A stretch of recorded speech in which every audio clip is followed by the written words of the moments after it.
Yarası içimde hala kanar durur.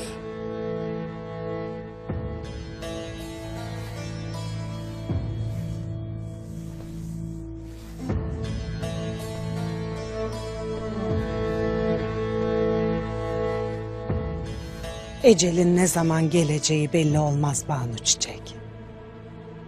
Dün Duru Hatun, yarın biz. Ecel gibi. Ecelimizin kimin elinden geleceğini de bilemeyiz Aytolun Hatun. Allah bizi o uğursuzların ellerinden sakınsın.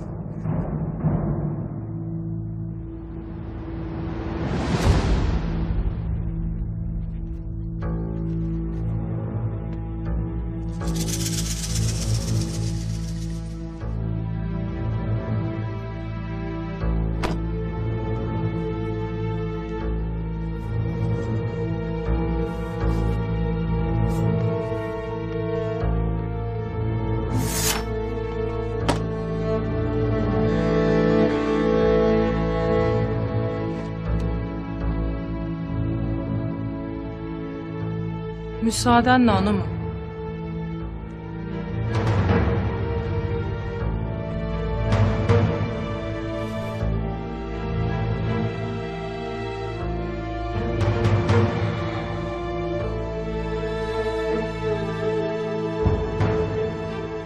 Senin ecelin benim elimden gelecek.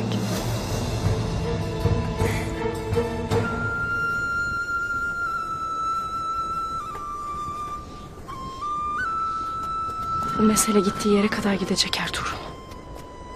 Gitmezse sana da, anama da, otağımıza da zuldür. Lakin mesele bu değildir. Mesele Gündoğdu Bey'imdir.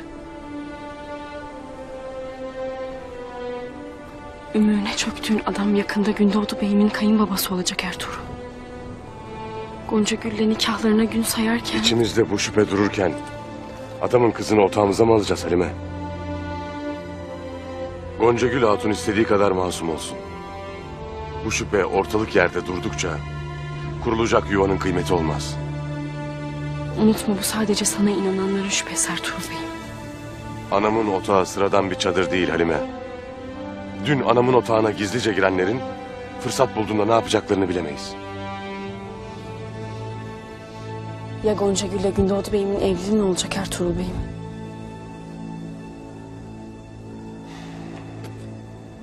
Bu gönül meselesi değildir. Mevzu bahis kayının istikbalidir. Gerekirse bu evliliğe mani olmak da benim vazifem.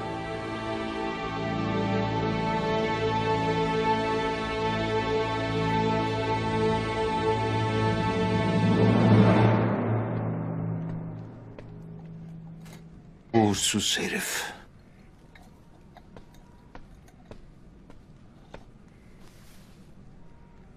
Destur var mıdır Gümüştekin Bey'im? Buyur Gündoğdu Bey'im.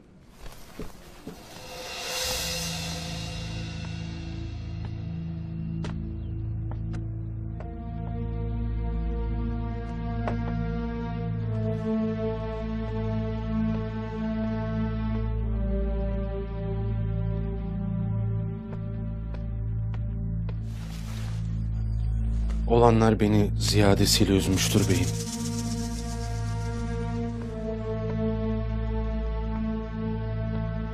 Talimin hukukunu çiğneyerek beni alplerimizin gözü önünde rezil etti. Yetmedi, herkesin gözü önünde kılıcını gırtlağıma bastırdı. Bu da yetmedi, iftira atarak onurumu ayaklar altına aldı. Sen değil, cümle alem üzülse kaç yazar Gündoğdu Bey? He? Anan geçenlerde o uğursuz emanet yüzünden kızımı sorguladı.